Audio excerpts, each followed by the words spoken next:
Toliau laidoje Svajonių sodai patarimai su parduotuvių tinklo Žalia stotelė agronome, eksperte Egle Petkevičiūte. Kaip tinkamai parengti hortenzijų veisles savo kiemui.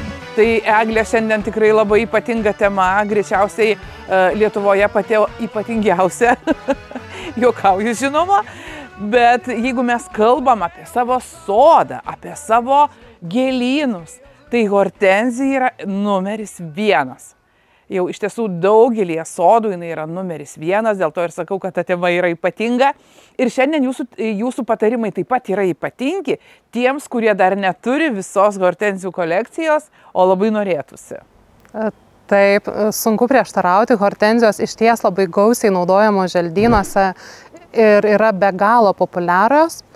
Jeigu prieš tai pažinome tik kelias jų rūšis, tai dabar eksperimentuojame su visomis bei sodiname įvairias veisles. Bet kaip nepasiklysti ir suderinti jas gražiai želdyne, kad derėtų, bet netaptų hortenzijų parkų. Vat čia ir bet gal norisi ir to parko? Norisi ir parko. Nes labai greit užauga, labai iš tikrųjų stiprus efektas yra, tai neblogai. Bet yra kelios gudrybės, kaip padaryti tą skoningai. Užsodinti sklypą taip, kad dar būtų galima praeiti ir sukurti nuotaiką ir skirtingais metų laikais, nes hortenzijos vienaip atrodo pavasarį, visai kitas vaizdas yra man už nugaros rudenį. O dabar paanalizuokime želdinimo sprendimą su šiomis hortenzijomis šiame nedidelėme kiemelyje. Kokios buvo padarytos klaidos ir kokie sprendimai pasiteisino.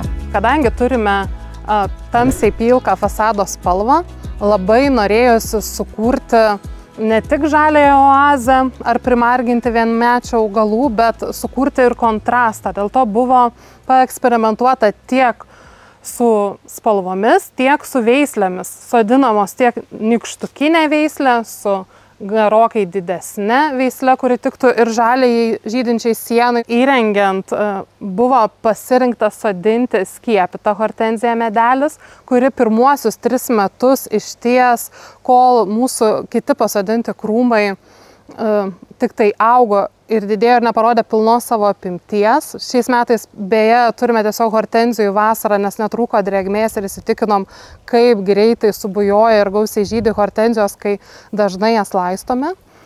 Tad šis skiepytas augalas tiesiog pradeda jo kontūrai nykti želdyne ir jis labiau pradeda panašėti tiesiog į krūmą. Bet atliksime gausesnį rudeninį genėjimą ir vėl statysime viską į tai, kaip buvo.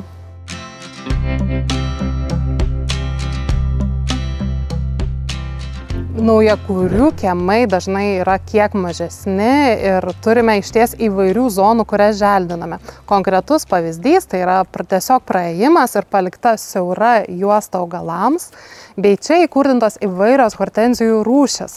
Ir tai yra labai geras pavyzdys, kaip prabėgus 5 metams išryškėja tiek geri sprendimai ir pasirinkimai, bei galbūt apsirikimas pasirenkant konkrečias veisles.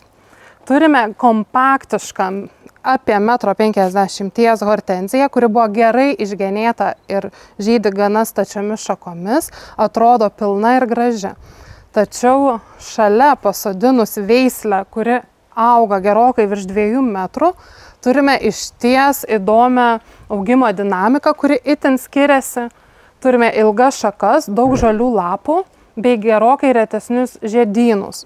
Šis pasirinkimas šiek tiek nepasiteisino, kadangi turime ją labai dažnai genėti tam, kad neužstotų praėjimo. Tad jos kompaktiškumo trūkumas galbūt ir verčia padirbėti daugiau, bet kai sodinome ir ji buvo gerokai jaunesnė, atrodė tikrai kaip geras pasirinkimas. Dėl to verta paskaityti ir augalų veislių aprašymus.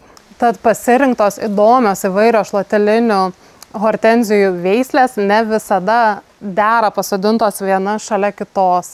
Jos kovoja tiek dėl mitybinių medžiagų, tiek dėl saulės, tiek dėl augimo vietos ir mažytės pralaimi šalia didelių. Tad praėjimams dažnai geresnis pasirinkimas būtų tos mažosios veislės.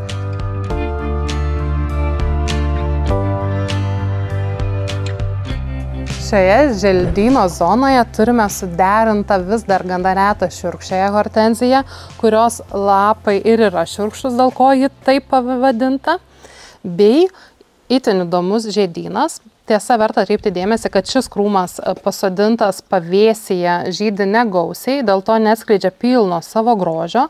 Viduryje turime neprasiskleidusius pumpurus, šonuose pilnai išsiskleidę hortenzijoms būdingi žiedai, sudaro itin įdomią žiedo formą bei patį krūmo vaizdą.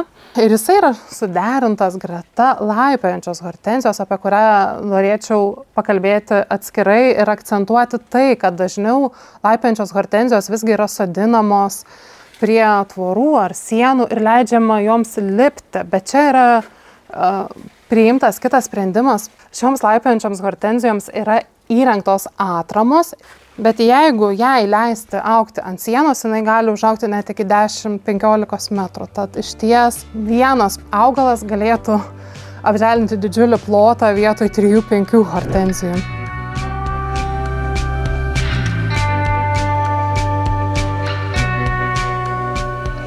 Egle, kokie būtų jūsų patarimai, su kokiais augalais patartumėte derinti hortenzijas, kad sukurtume dar įdomesnį vaizdą savo kieme?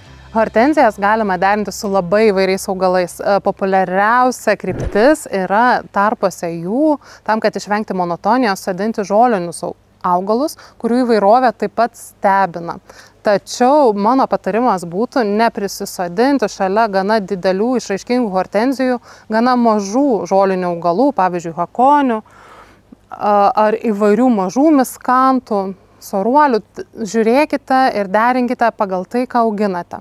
Visada labai pasiteisinantis intarpas yra lendrūnas, kuris išlaiko savo formą.